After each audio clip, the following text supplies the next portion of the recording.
सुनील जब घर पहुंचा तो देखा रोज की तरह आज भी पत्नी और माँ दोनों आपस में झगड़ रही थी। बहन भी माँ के पक्ष में होकर भाभी को सुना रही थी। तीनों ने मिलकर घर को धर्मशाला बना रखा था। सुनील को देखते ही पत्नी बोली, मुझे मेरे मायके भेज दो, मुझे नहीं रहना यहाँ। ऐसी औरतों के साथ दोनों ने मिलकर सुबह से मेरा जीना हराम कर रखा है। माँ आंसू टपकाते हुए बोली, मैं और मेरी बेटी तो जाहिल और गंवार है, दूध से धुली हुई तो तुम ही हो। तुम क्यों घर छोड़कर जाएगी? हम माँ बेटी ही चली जाती हैं, फिर जला लेना घी के दिए। सुनील कुछ नहीं बोला। वह सुबह से परेशान था। जब ड्यूटी पर जा रहा था तो बॉस की ने बेवजह बस में बेवजह दो सिरफिरों से बहस हो गई। दोनों ने उसका गिरेबान भी पकड़ लिया था। वह कुछ तो कुछ सवारियां बीच बचाव करने आ गई, वरना वे सिर फिर उसे पीट ही देते। जब ऑफिस पहुंचा तो वह बॉस की एक छोटी सी गलती पर सुनील को बहुत कुछ सुना दिया था। इतना ही नहीं, बॉस ने सुनील को सबके सामने नौकरी से निकालने की धमकी भी दे दी थी। इस कारण पूरे दिन से ही वह उदास और थका थका सा था। सोचा घर जाकर मन थोड़ा शांत हो जाएगा, मगर घर तो पूरा धर्मशाला घर बना हुआ था। सुनील का मन बिजी हो गया। वह सोचने लगा, मैं इतनी मेहनत और मानसिक तनाव से कमाता हूँ, मगर यह तीन औरतें घर में शांति से नहीं रह सकती। उनकी लड़ाई भी आधारहीन है, बिना मुद्दे की ही आपस में उलझ जाती है। वह चुपचाप बाथरूम में गया और फ्रेश हो गया। उसके 5 साल की बेटी जाकर उसके पैर के लिपट गई। बेटी को देखकर उसके चेहरे पर थोड़ी सी मुस्कान आई।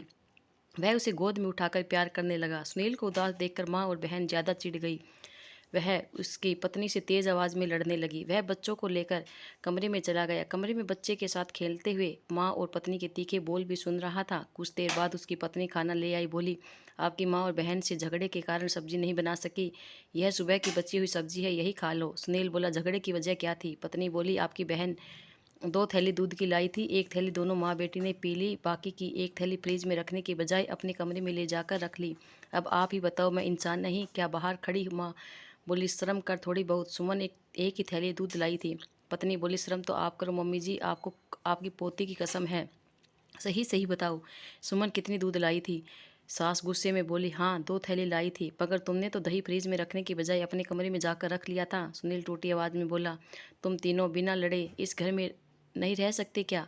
चलो अब झगड़ा ख़त्म करो, वरना मैं खाना नहीं खाऊंगा। वह पत्नी से बोला, चलो माँ और सुमन से माफ़ी मांगो और यह झगड़ा ख़त्म करो। पत्नी तुनक कर बोली, जब मैं कोई गलती ही नहीं की तो क्या मैं माफ़ी मांगूँ? सुनील बोला, मेरी खातिर मांग लो यार, फिर वे दोनों ही तुमसे माफ़ी मांग लेगी। पत्नी बोली, आपको तो हमेशा मैं ही गलत लगती हूँ, मगर मैं माफ़ी नहीं मांगूंगी। अपनी माँ बहन से कहो वह पहले मुझसे माफ़ी मांगे। बहन बोली, पहले माफ़ी मांगी मेरी जूती। माँ बोली, बेशरम, तुझे शर्म नहीं आती? सास से माफ़ी मंगवाते हुए यही संस्कार दिए हैं क्या तुम्हारे मम्मी पापा ने?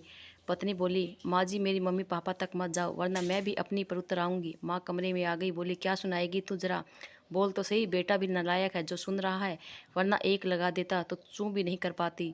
शंकर उठकर खड़ा हो गया। बाहर आकर उसने जूते पहने और घर से बाहर निकल गया। वह आज सुबह से भूखा था, क्योंकि बॉस की डांट के कारण वह दिन में खाना नहीं खा सका। पीछे से माँ और पत्नी पुकार रही थी, मगर उसने मुड़कर भी नहीं देखा था। वह सीधा ठेके पर गया। वहाँ से कुछ खरीद कर सुनसान जगह में जाकर 2 बोतल गटक ली।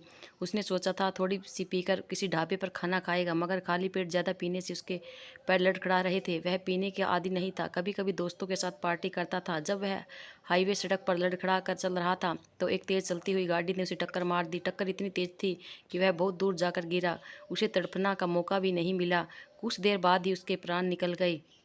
दोस्तों, मैं आपसे उम्मीद करती हूँ कि जो लड़ाई सुनील की पत्नी ने की, ऐसा आप नहीं करेंगे। लड़ाई झगड़े में कुछ नहीं रखा। दोस्तों, यह वीडियो कैसी लगी कमेंट करके ज़रूर बताना और हमारे चैनल को लाइक और सब्सक्राइब ज़रूर करना। धन्यवाद।